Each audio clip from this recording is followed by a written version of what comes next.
তো খুবই মানে আমি কি বলবো যে ঢাকার অন্যান্য আসনেও কি এরকম হয়েছে বলে আপনার কাছে খবর আছে? ঢাকার অন্যান্য আসনের ব্যাপারে এই ধরনের তীব্র খবর নাই। শুধু ঢাকা ৮ আসনের ব্যাপারে হুম, হুম, আমরা যেটা আশঙ্কা করি যে ঢাকা হুম, ৮ আসনের বিষয়টাতেও অনেকটা এরকমভাবে মেকানিজমের মাধ্যমেই ফলাফলটা নির্ধারণ করা হয়েছে।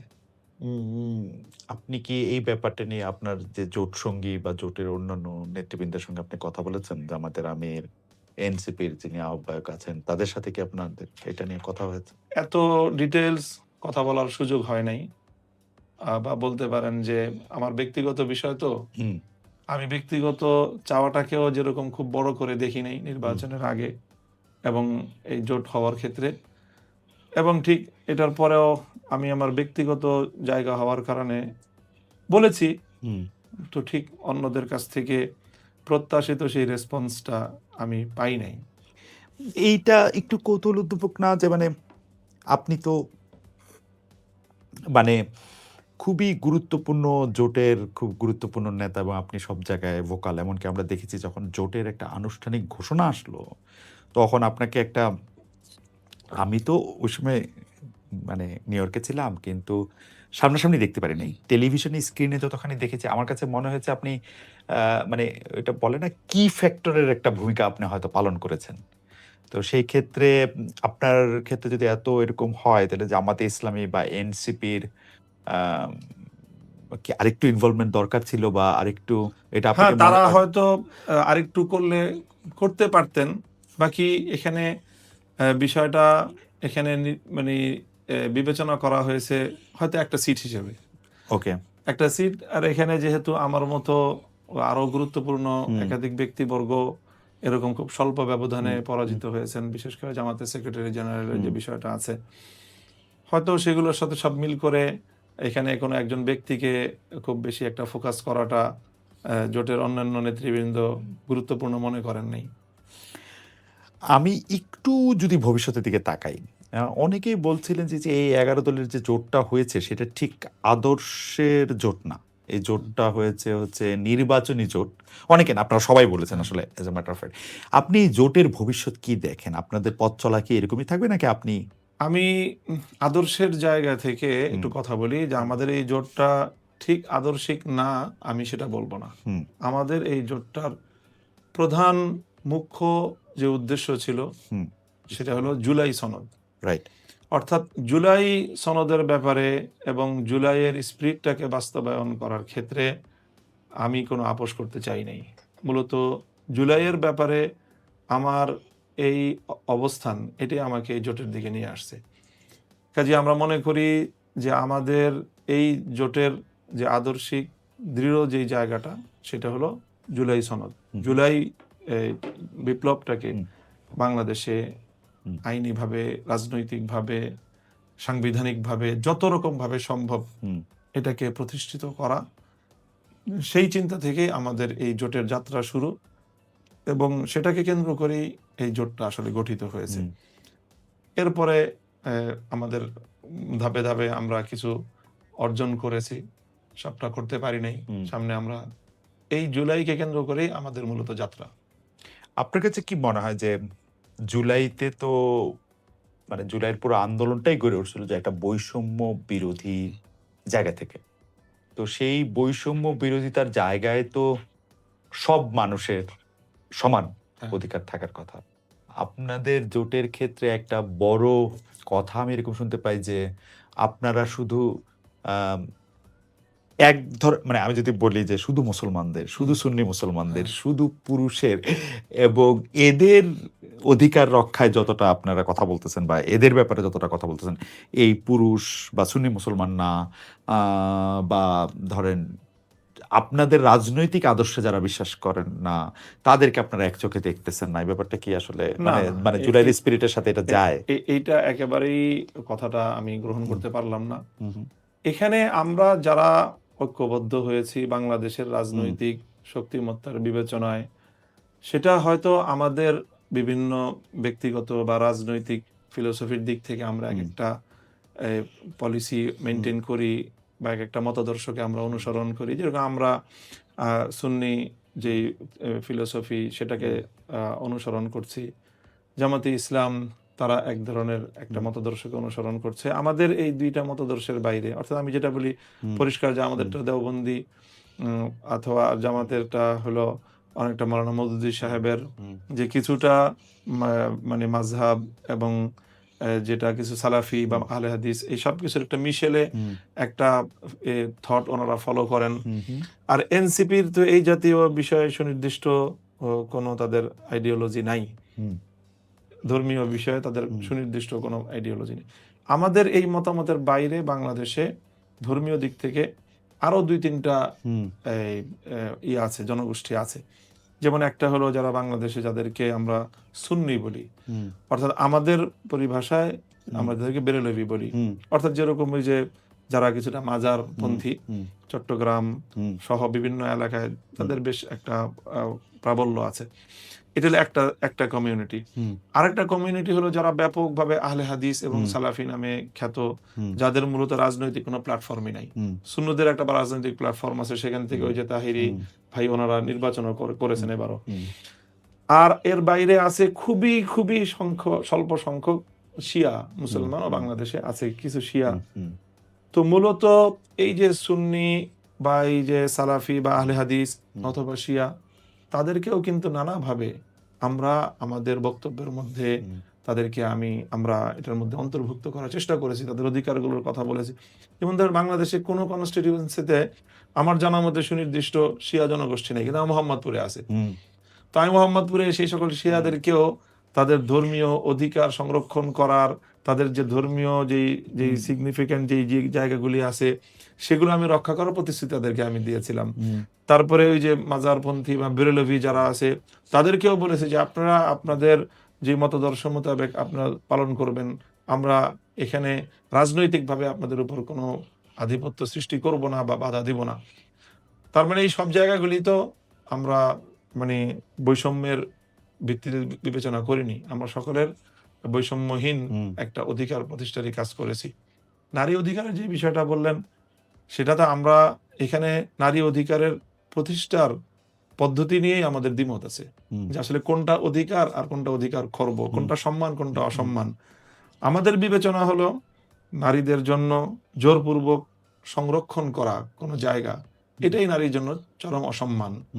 তারাও ওপেন এখানে আপনার করবে, পার্টিসিপেট করবে এবং তারা এখানে কোয়ালিফাই করবে, প্রতিযোগিতা করবে, করছে, যেটা প্রতিযোগিতার মধ্যে দিয়ে আসবে। কারোর জন্য কোটা সংরক্ষণ করা প্রথমেই এটা তাকে করে এটা ইঙ্গিত করে যে তুমি পিছিয়ে পড়া। মানে আপনি নারীর কোটার কথা বলছেন।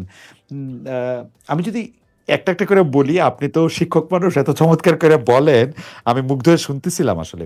কিন্তু আমি যে জিনিসটার প্রতি আপনার একটু দৃষ্টি আকর্ষণ করতে চাই, সেটা হচ্ছে যে শাইখুল হাদিস মাওলানা আজিজুল হক, আপনার যে মরহুম, তো ও বাবা আছেন, তো উনারও কিন্তু যখন মানে একটা ইসলামিক শাসন ব্যবস্থা বা একটা খেলাফতের জায়গা থেকে যখন এই কথাটা বলেন, উনার আদর্শের একটা সুস্পষ্ট পার্থক্য জামাত ইসলামের সঙ্গে ছিল। এমনকি উনার স্কুলের সাথে আপনি বলছেন কিছুটা, মাওলানা রাজ্জাক বিন ইউসুফেরও আসলে অনেকগুলি বিষয়ে মতান্তর ছিল। আপনি হেফাজতে ইসলামের যুগ্ম মহাসচিব, আমি এই প্রশ্নটা আপনাকে আগেও করছি। হেফাজতে ইসলামের যিনি আমির আছেন, অনেক বয়স্ক মুরব্বী মাওলানা বাবু নগরী সাহেব, উনিও একটা একদম, উনারটা তো একদম সাংঘাতিক স্পষ্ট যে ওটা উনি বলতেছেন। এখন এই যে মত পার্থক্যের জায়গাগুলি তো এত স্ট্রং, এই জায়গাগুলিতে আপনার কি মনে হয় যে এই প্রবলেমগুলি আগে, আমি এটা প্রবলেম বলবো না, মানে এই বিভিন্ন মতগুলি আগে ডিল করা দরকার না? যদি বাই চান্স, আমি এটা বাই চান্স বলতেছি, এখন যেহেতু ঘটনাটা এরকম ঘটে নাই, আপনারা যদি ক্ষমতায় আসতেন, তাহলে আপনারা কিভাবে রাষ্ট্র পরিচালনা করবেন, ওইটার কি আসলে কোনো একটা ঐক্যমত্য কি ছিল, নাকি আপনারা একটা, কারণ আপনি যেহেতু নিজেই বলছেন যে আপনি ১০০ এদিক ওদিক সিটি আপনি আসলে প্রেডিক্ট করছিলেন, তার বেশি না, কিন্তু যদি এটা হয়ে যেত, হইতে পারতো না একটা ১৫১ হইলে, তো সেইটা কি একটু মানে আপনি একটু ব্যাখ্যা করবেন কিনা? আর একটা ছোট্ট করে আপনি অবদিলে একটা লেজ একটু সংযুক্ত করি, আপনি একটু যারা মুসলমানই না হুম, বা এই ধর্মের অন্তর্গতই না, হ্যাঁ। তাদের ব্যাপারটাও যদি একটু বলেন। আর নারীদের ক্ষেত্রে আমি সহশিক্ষা, তারপর হচ্ছে তার ফ্রিডম অফ চয়েস আছে কিনা, যে সে কি ধরনের পোশাক পরবে, সে কি ধরনের সাজগোজ করবে, এইটা আসলে আপনাদের যে রাষ্ট্র, যে রাষ্ট্র আপনারা পরিচালনা করবেন, ওইটা কিভাবে বলবেন, এইটা যদি একটু আপনি একসাথে বলেন। আর এখানে প্রথম কথা হলো ইসলামটা আপনি যে ডিল করেন। ইসলামী জি। ইসলামের অন্তর্গত আবার যে সকল বিভিন্ন সাব গ্রুপের মধ্যকার পারস্পরিক মতভিন্নতার যে জায়গাগুলো, হুম, সেই জায়গাগুলো যদি আমরা ক্ষমতায় যদি হুম, চলে যেতাম তাহলে কিভাবে ডিল করতাম? হুম, তো স্বাভাবিকভাবেই আমরা এবার তো এই আগে থেকেই ধরে নিয়েছি যে আমাদের এই প্রক্রিয়ায় ক্ষমতায় যাওয়ার মাধ্যমে সরাসরি ডিরেক্টলি একভাবে মানে এক দফায় বা এক ধাপেই আমরা ইসলামকে পরিপূর্ণভাবে রাজনৈতিকভাবে বাংলাদেশে বা প্রশাসনিকভাবে, তারপরে একেবারে শাসনতান্ত্রিকভাবে, হ্যাঁ, সর্বভাবে পরিপূর্ণ আমরা ইসলাম প্রতিষ্ঠা করতে পারবো, সেটা তো আমরা বলি না। হুম, আমরাও তো এটাই বলছি যে এটা তো বাংলাদেশের বর্তমান যে রাষ্ট্র কাঠামো, সেই রাষ্ট্র কাঠামোর মধ্য দিয়ে আমাদেরকে ধাপে ধাপে হুম, ইসলাম প্রতিষ্ঠার দিকে অগ্রসর হতে হবে। তো ইসলামের যে রাষ্ট্র ব্যবস্থা, হুম, সেই রাষ্ট্র ব্যবস্থা প্রতিষ্ঠিত হলে ইসলামী যে রাষ্ট্র ব্যবস্থা, যে শরিয়া ব্যবস্থা, শরিয়া আইন, সেটার ক্ষেত্রে কিন্তু আমাদের এই যে পারস্পরিক যতগুলো গ্রুপ, আপনি সুন্নি বলেন, দেওবন্দি বলেন, এমনকি আহলে হাদিস বলেন, মওদুদী সাহেবের অনুসারী জামাত ইসলাম বলেন, হুম। আমাদের মধ্যে এই জাতীয় বিষয়ে কিন্তু কোনো দ্বিমত নেই, কোনো মতপার্থক্য নাই। কিন্তু শরিয়ার ক্ষেত্রে তো আমি যদ্দূর দেখছি যে ইভেন মাযহাবগুলির মধ্যেও বড়, আমি বড় ছোট বলব না। আমি বলব যে মতভিন্নতা রয়েছে।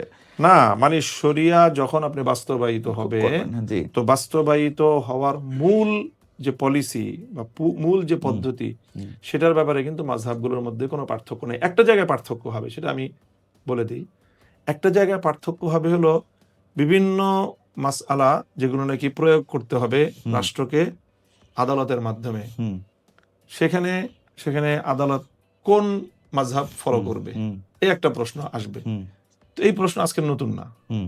এটা প্রায় ১৩০০ বছরের প্রশ্ন। Right, right. এবং সেই ১৩০০ বছরেই হুম, কিন্তু ইসলাম কোন না কোন মাযহাবকে অনুসরণ করেই এই সকল বিষয়গুলিকে বাস্তবায়ন করেছে।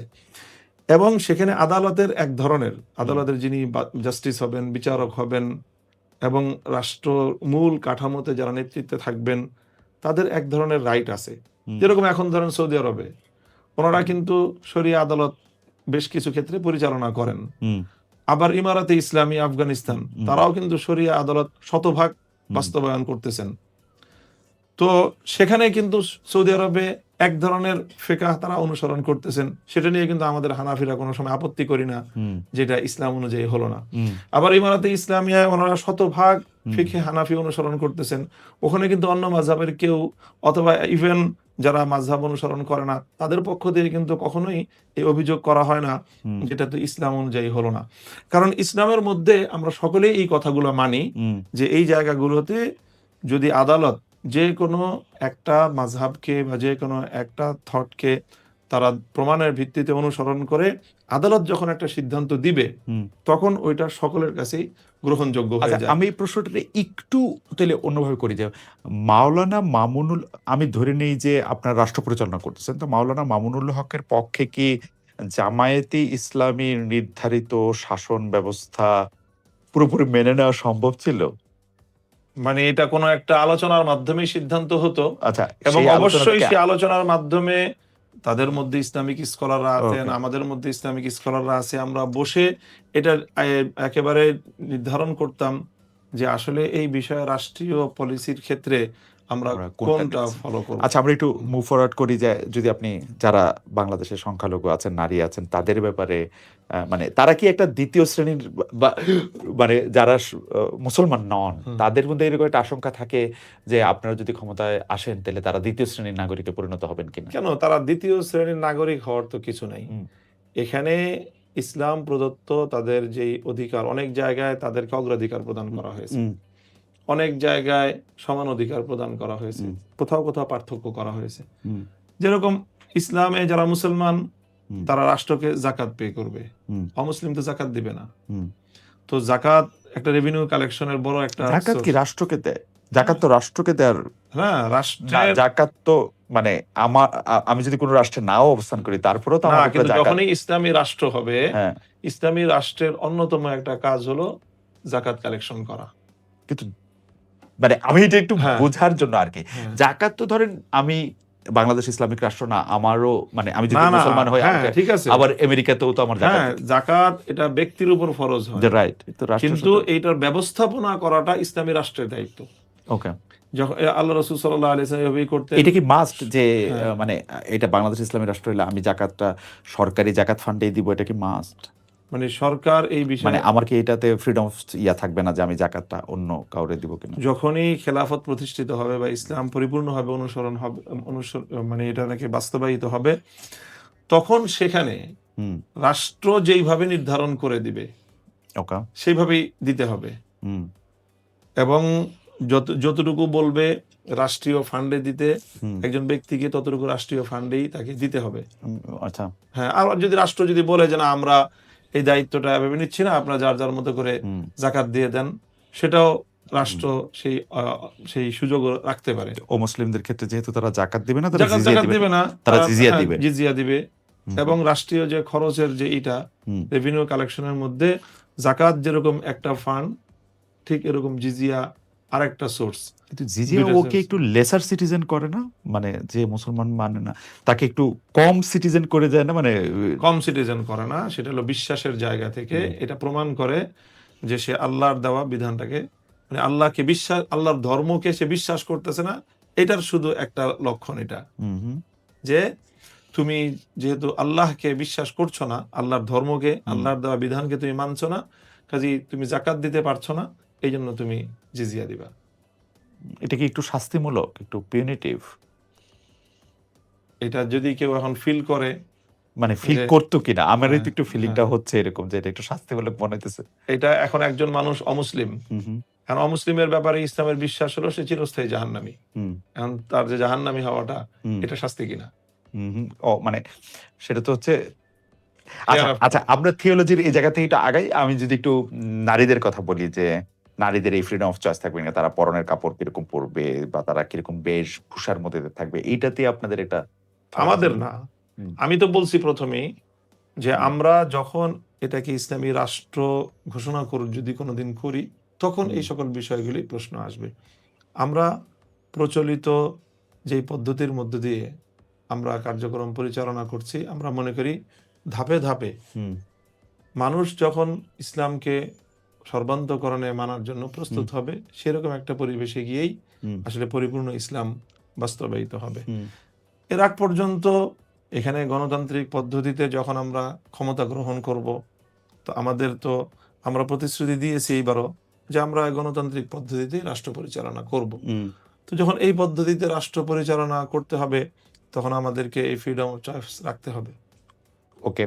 আম আপনি কি এইটা মনে করেন যে ইসলামী শাসনতন্ত্র আন্দোলন অর্থাৎ চরমনাইর পীর সাহেবদের সঙ্গে যে আপনাদের জোটটা হলো না, এটা আপনাদের নির্বাচনে একটা প্রভাব রাখছে বা মানে চরমোনাই কিছুটা তো প্রভাব রেখেছে। হুম, আমি শুরুতেও বলেছিলাম যে খুব বেশি প্রভাব রাখে নাই। হুম, আসলে চরমোনাই পীর সাহেব বাংলাদেশের রাজনীতিতে ওনার যে অবস্থানটা আছে হুম, এবং ওনার যেই পরিমাণ সমর্থক এবং ভোটার আছে, এই যে ভোটটা হয়ে গেল, সেই ভোটে আপনি ওনার কাস্টিং ভোটের যে পার্সেন্টেজটা দেখবেন, সেটা আমার সেই প্রেডিকশনটাই বাস্তবায়িত হয়েছে যে ওনার ভোটাররা সবাই ওনাকে ভোট দেয় নাই। হুম, ভোটটা না দেওয়ার কারণ এটাই যে এবার বাংলাদেশের ব্যাপক মানে অডিয়েন্স হুম, যারা ওভারঅল যারা হুম, রাষ্ট্র ব্যবস্থায় ইসলামকে দেখতে চায় বা ইসলামপন্থীদেরকে দেখতে চায়, তারা খুব তীব্রভাবে আকাঙ্ক্ষা করছিল যে এক যে বাক্সে ভোট দিতে। ইসলামপন্থীরা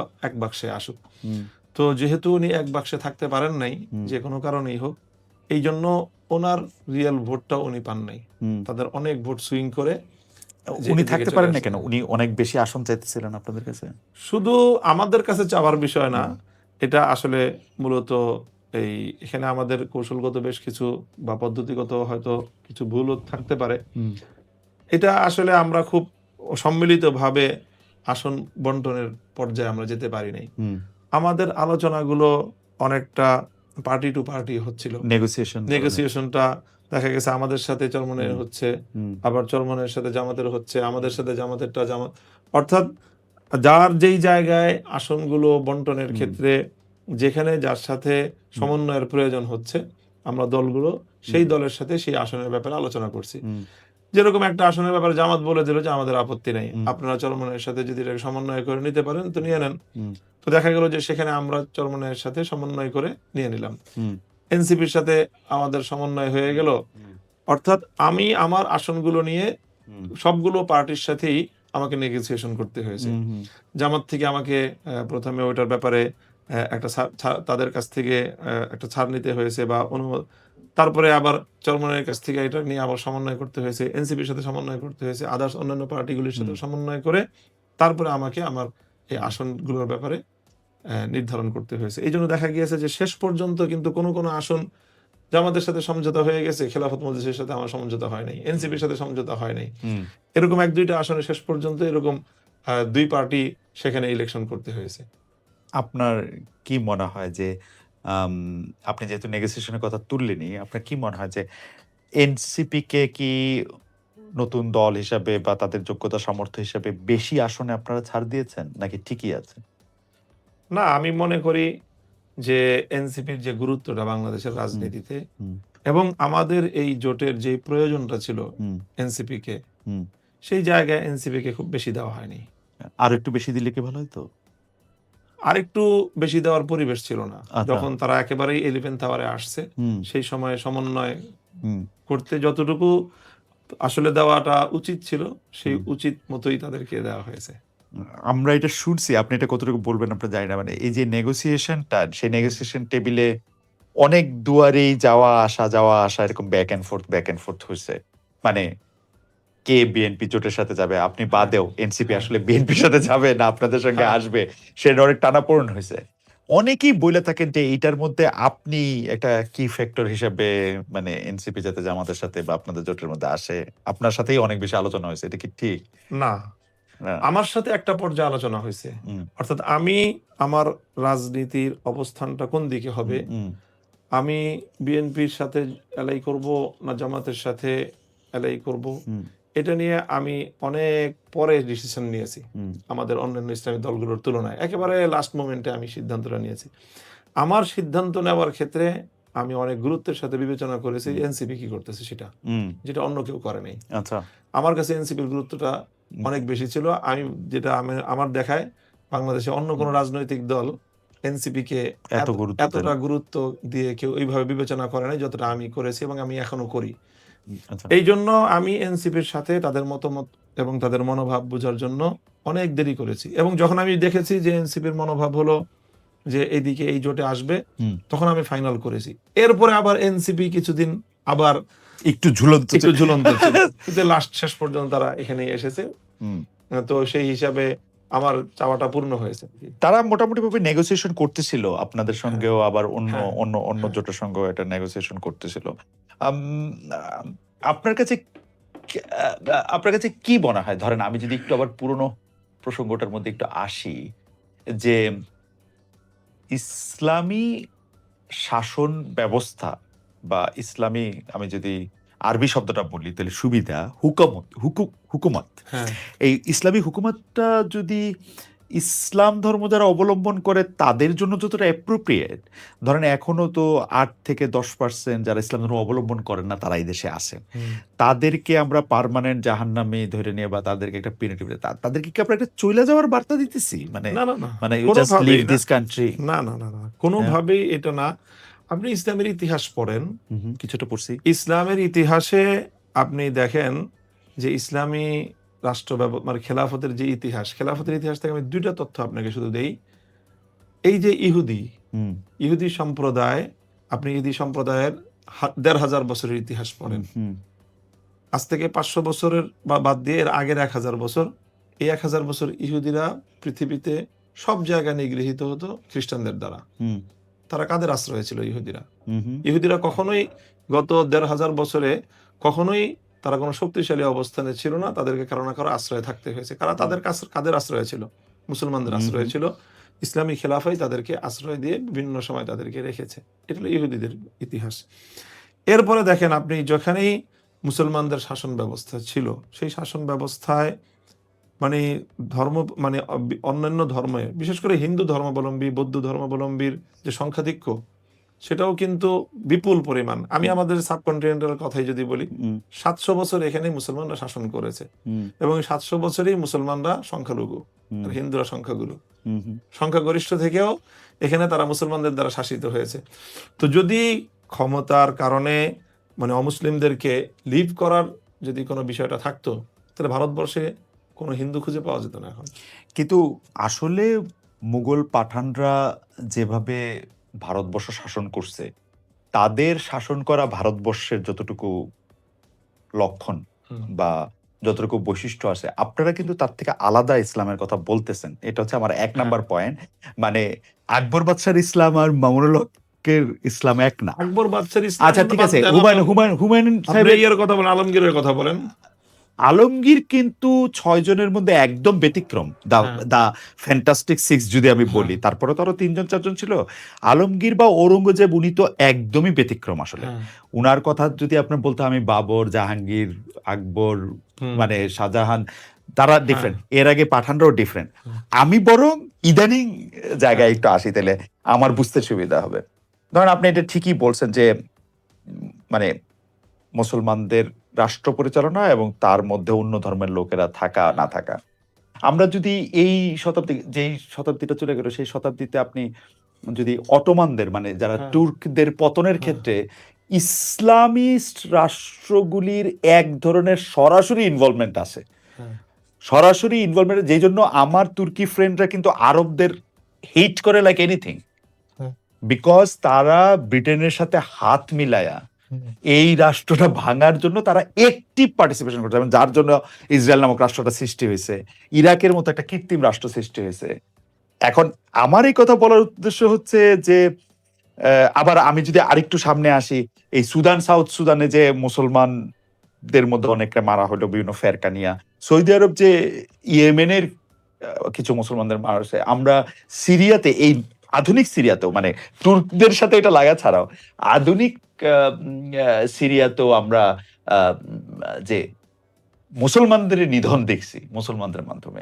তাহলে এইটা একটা মনে হয় না যে আমরা যদি এই জিনিসগুলি ডিল না করি, আমরা যদি এই জিনিসগুলিরে ঠিক না করি তাহলে আমরা একটা এরকমই একটা সময়ের দিকে আমরা হয়তো যাবো। কারণ আজ হোক কাল হোক এমন তো হইতেই পারে যে আপনারা রাষ্ট্র ক্ষমতার মধ্যে আসবেন। তা এইটার ব্যাপারে মানে আপনারা না, ভাববেন কিনা বা ভাবছেন না, কিনা মানে আমি অবশ্যই, জানি অবশ্যই। এই না। বিষয়টা আমি মনে করি যেসব যেই ইতিহাসগুলি আসতেছে, যখনই প্রপার ওয়েতে কোথাও